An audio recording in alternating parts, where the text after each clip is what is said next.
Aloha and welcome to a League of Extraordinary Couples. And today I'm delighted to welcome from his California home, Michael Benner. He is a podcaster, a journalist, an author. I just got his new book, hot off the presses, called Fearless Intelligence, The Extraordinary Wisdom of Awareness. And he helps people in so many different venues, as a counselor, a hypnotherapist, a person who really helps us tap into our best selves. So how do we bring that forward? And he's going to help guide us in that today in our interview, which is entitled Fearless Love. So I'm going to let the camera come over to you to say hello, Michael, and then I'll ask you my first question. Well, that's great. Thank you, Amy. Aloha. And gosh, I really appreciate being on your program today. Wonderful. Well, welcome. And we're going to dive deep. I know that you have a rich, vast understanding from all the world wisdoms that you've studied and the writings and the people you've worked with and the people you've helped. And today we're going to ask you to focus in on your personal extraordinary relationship.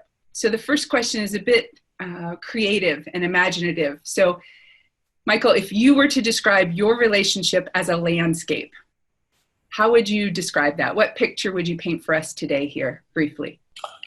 What a wonderful question.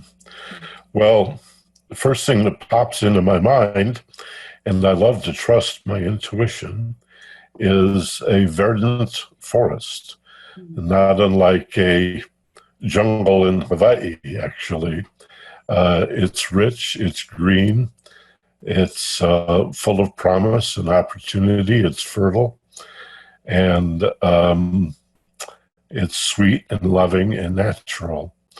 And my wife and I have been married for 23 years.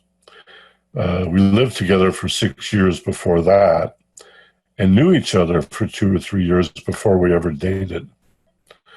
And so to turn that around and work forward, I have found my relationship with her continuing to evolve. The nature of the love changes as we mature.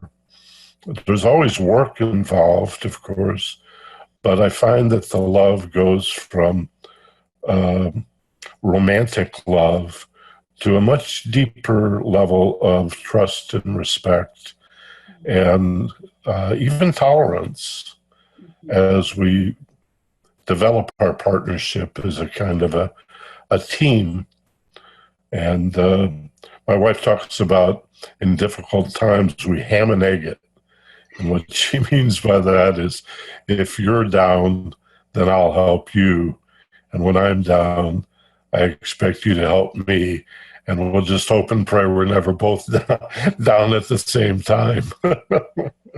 And did you call that ham and egg it? Is that what you call it? That's what she calls it, yeah. I love it. I love it. So that's together on the same plate. Yeah, bringing each other up, and that verdant garden that's very lush and sweet and loving and supportive. And you and I have had the opportunity to speak a little bit about the essential ingredients that go into love and into the relationship. And you were just speaking about tolerance and trust and love. And I know we've talked about right before we hit record, we were talking about the importance of respect. So my next question for you, Michael, is if you had to boil it down, what matters most in relationship? If you had to boil it down, distill it to its essence, what is it? I think respect. I think trust and respect are qualities of love. Most people misunderstand love, I believe, for many reasons. And it begins with the idea, the understanding that love is much more than an emotion. Love is actually a set of emotions. If you look at the dictionary, it will talk about warm, pleasant sensation and affinity and attraction and attachment, perhaps, to another. Could be a person, could be an animal. People even talk about loving a situation or loving their car, as if love is an emotion. But then admonitions like love your enemy make absolutely no sense. So love has to be much more than an emotion, and it is. Love ultimately, when we capitalize it, or speak of spiritual love or agape or aloha for that matter, we're talking about love as consciousness, as awareness, and that's a variable also. So on what level do we love? Are we aware of the need to evolve our understanding or our awareness of what love entails? And it begins with trust and respect. I think of those as a three-legged stool. Love, trust, and respect. Never marry somebody just because you love them. If you're going to couple up, you should love them and trust them and respect them. You'll need all three. But love also includes kindness and generosity and tolerance and patience. Love is wisdom and truth and beauty. Love is humor. Love is healing. Love is the magic elixir that vivifies life. Love, as many wise women and men have said, is the only thing that's real. In an impermanent world where everything material passes away, the one thing that is infinite and eternal is love. Yet the emotion of love can fade. So why would we say it's eternal? Because like the pendulum, think of the bottom end of the pendulum that swings as emotional love, but the top of the pendulum is the spiritual love, fixed, unmoving, unmovable, unified, whole, and beyond space and time. Beautiful images. I love the idea of the pendulum and the fixed point at the top. And it's just rich. to make sure I'm getting you, did you say that the magic elixir that vivifies life, did you use the word vivifies? Yes. I think that I know a lot of words, but I don't know that one. Is it related to vivacious, or tell me what vivify is? Yeah, and vitality. Yeah. Actually, I borrowed that phrase from a great mystic from about 100 years ago named Evelyn Underhill. And she wrote a book simply entitled Mysticism. It was groundbreaking in her day, the early 1900s, I believe. Wow. And for the intermediate or advanced thinkers and readers who like mysticism, it's really required reading Evelyn Underhill, Mysticism. Wonderful. I made a little note of that, and perhaps our listeners did too. So Good. Let's think about that, the idea that love and the quality of love in relationships, that three-legged stool, the love, the trust, the respect, that you need all three. And from that, negativity comes up, the conflict, the discord, the disruption, the loss of connection, however you want to phrase that. What do you use in your relationship to help dissolve that negativity, or how do you work with it in your own relationship? Well, the first thing I do is manage myself. So I go to a place to the best of my ability, and this is never easy. Sometimes it is, but depends on the magnitude of the friction. And we want it to be more light than heat. So that requires a breath or two and a letting go feeling in the body, because the limbic brain, the amygdala, the lizard brain, is going to tell you that you're in danger and you need to tighten your muscles. Your pupils will dilate. Adrenaline and cortisol will immediately begin to flow through your body, as if you were facing a clear and present danger in the world, and you're not. This is your partner, your lover, your husband, your wife, and ideally the most intimate and closest friend that you have. It's not an enemy. So we have to mitigate that emotional lizard brain, the amygdala, the fight or flight center, with the kind of calm, quiet, peaceful, relaxed feelings that we know how to generate and promote with our meditation. Mm-hmm. So you have to shift into that contemplative, meditative state. And I find breath does that for me. And then I remind myself that this is on me, mm-hmm. that my feelings are my feelings. And yes, my partner is stimulating them, but they're my feelings. Mm-hmm. And this is huge. And when I present this to students or participants in a seminar, you can quickly see some people's faces light up, like, why didn't I ever think of that? And some people are horrified at the concept that they're not a victim. And they're going to have to be accountable for their emotional responses. And part of being a conscious, sentient being is lifting our reflexive reactions to a level of equanimity, to level-headed, even-tempered responses that we choose to initiate. Mm-hmm. So our first response has to be, what does this feeling say about me? Mm-hmm. And if you feel hurt or insulted, what part of me is confused? What part of me thinks they may have a point? Mm-hmm. It's not about self-blame. Right. Responsibility is not self-blame. It's the ability to choose your response. Mm-hmm. And once you get this cornerstone of emotional intelligence clear in your mind and begin to work with it, and if I may plug Fearless Intelligence, the book has techniques. It ends chapter 8 with a feeling dialogue where you use meditation and guided imagery to actually have a conversation internally with your intuition with that feeling. You dialogue with the feeling. And when you ask questions of your hurt, your heartache, your anger, frustration, irritation, it answers you intuitively. Mm-hmm. You'll never figure it out logically. And the more you think about a feeling, the more numb you become. Right. Thinking about feelings doesn't work.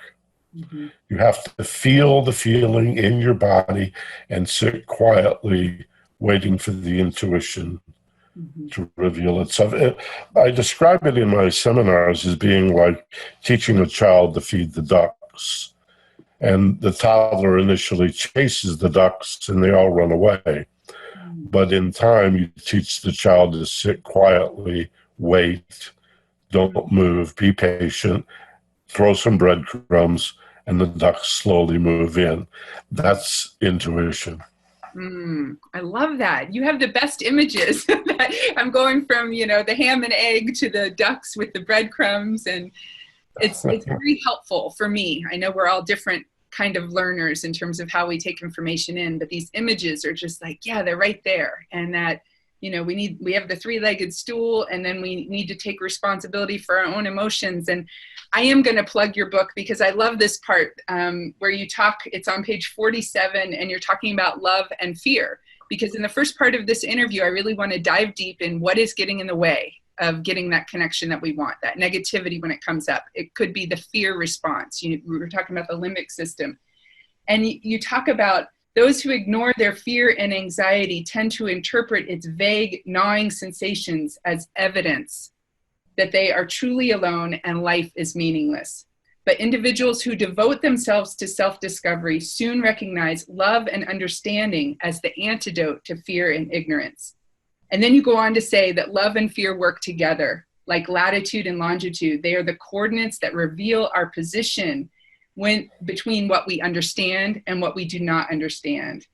And positive love-based feelings encourage us to stay the course, whereas negative fear-based feelings disclose the need for specific course corrections.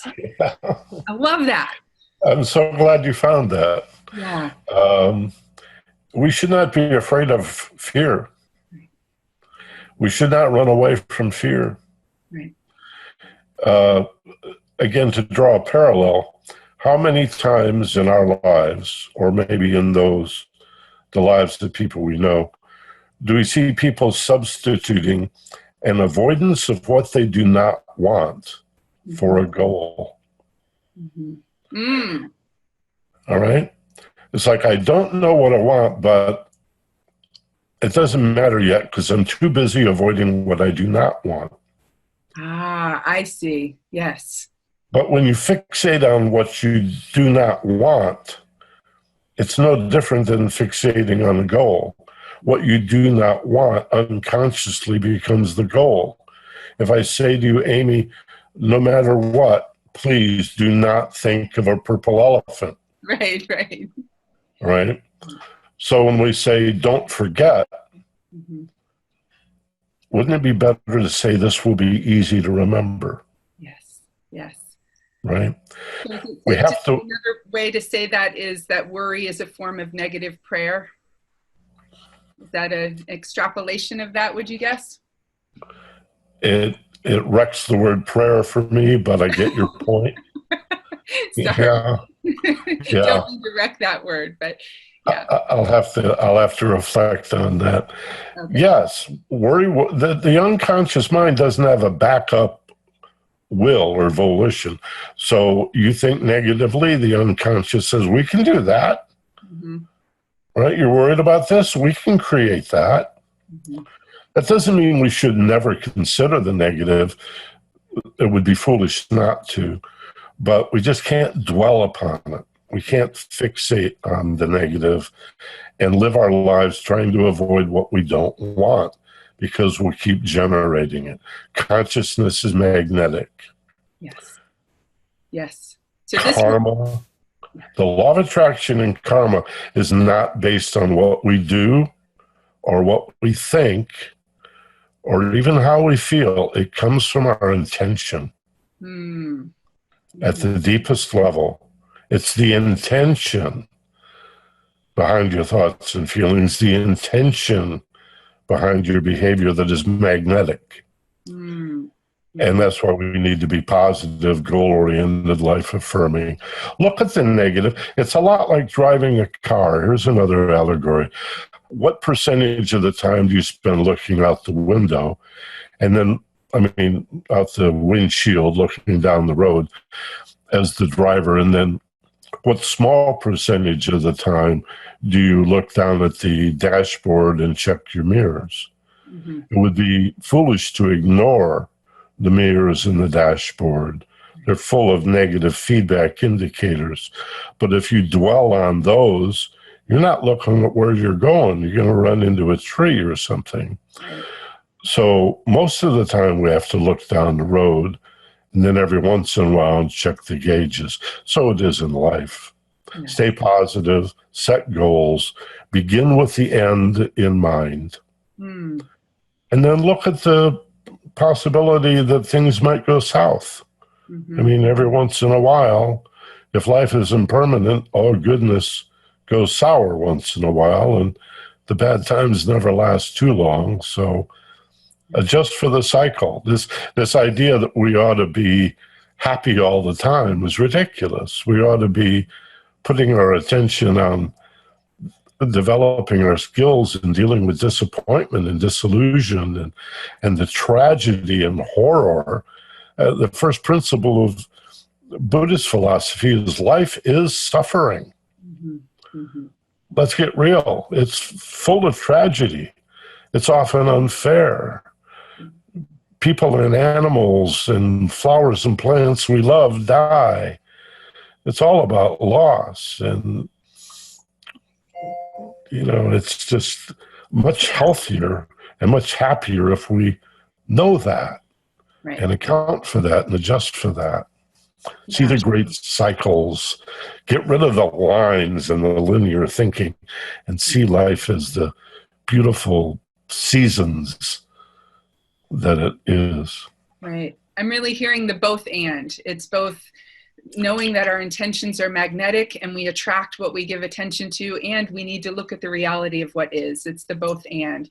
And so to sum up our brief interview, we dive deeply, quickly, and we get to look at, if you were to summarize in a powerful way, what is it that helps deepen that connection? So if you were to look at your intentions in your personal relationship, perhaps what is one practice that you do in your relationship to help focus on the positive? It's a great segue as we wrap up our interview for today.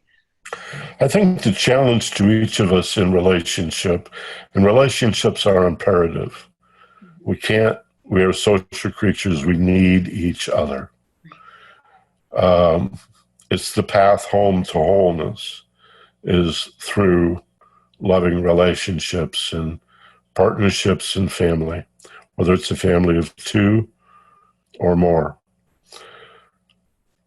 Dedicating ourselves to helping our partner feel understood is far superior to winning an argument. Yes. Someone once said, if you ever win an argument, apologize immediately. Love it. Because you just made your partner and your best friend a loser. Mm-hmm. So what do we do with this conflict? We start by owning our feelings, as I mentioned earlier. Mm-hmm. And then when you're clear on why you feel the way you feel, regardless of who or what stimulated it, they're your feelings, your inner, intimate responses. Take a breath and listen to your partner. Be the leader. Be the first person in this couple to say, I want to understand how you feel. What is it you want me to know about how you feel? It's likely I won't agree with you, but that's beside the point. I will listen. How do you feel? And I'm here for you. Mm-hmm. And we'll listen to how you feel. Okay? You need to be in relationship, of course, with a partner who can express feelings without using the word you. Right. You ask some people how they feel, and they say, well, you are a jerk. You did this, and you did that. That's not talking about your feelings. Mm-hmm. I had a couple once in my counseling, and I asked, after about 45 minutes, the woman to turn to her husband and tell him how she felt. And she said, well, I'm angry and disappointed and sad and heartbroken. I feel abandoned and somewhat betrayed. And she was very eloquent. And then I had him play that back. And then I said, okay, now it's your turn. Tell your wife how you feel. And he looked at her right in the eyes, Amy, and he said, I feel you're a bitch. Yeah. And I stopped him and I said, that's not a feeling. He said, yes, it's how I feel. I said, no, that's what you think. You feel angry. Let's start there. Yeah. What's in the anger? Do you feel the hurt in the anger? Do you feel the frustration in your anger? Do you feel the sadness in your anger? Yeah. And men are socialized as little boys not to feel. Yeah. So I think there's an extra burden on women to teach men how to feel. I'm using a broad brush, of course. Mm-hmm. But anything you can do as women to recognize that men are very different biologically. We say whatever we want about trying to change things to create more equal opportunities. We are biologically different. Men think about things, women think about people. Men are more likely, let me say that differently. Men are more likely to think, women are more likely to feel. Yeah. So to help men get that opportunity to tap into their feelings, I think that's so helpful that you pointed out that thoughts can be disguised as feelings. And your example of that couple is important for men and women to recognize, that really understanding each other is going to help them progress a long way towards deepening that connection with each other. And thinking about feelings is like balancing your checkbook based on how you feel about how much money you have. Stephen Colbert coined the term truthiness. Right, I you remember know, about people who judge the world based on how they feel it ought to be. Yeah. And these are two intelligences. The mind is for understanding the world around you. The heart is for understanding yourself. Yeah. Well, I think what we have given our listeners today is a taste of your vast intelligence, the fearless, You're too kind. Fearless intelligence. And I believe you have a free gift for our listeners to dive deeper with you. Yes, I would love to give people who listen to your program a free ebook of Fearless Intelligence, which is available on Amazon and Barnes & Nobles, and even your local brick and mortar bookstore can order it for you. But the Kindle edition, or the EPUB version, is normally $10, and I'd like to give that free to your listeners. Wonderful. And so I will provide you with a link that you can include for them to just go online, and they can download either or both the Kindle version along with an app. I'll include the free Amazon app so they can upload it from their desktop to their Kindle. And the EPUB, if they have Android or they want to put it on a smartphone or a tablet or even iBooks, that comes with the Mac platforms. So free copy of Fearless Intelligence because they listen to you. Well, thank you. That's a generous offer, and we'll have all the details on the link listed below this email that helped you get to our interview today. So thank you for investing time in sharing your wisdom with us today, Michael, and thank you, listeners, for once again looking more closely at the power of the relational field, the space between. You matter and your relationships matter. Thank you, and be well. Mahalo.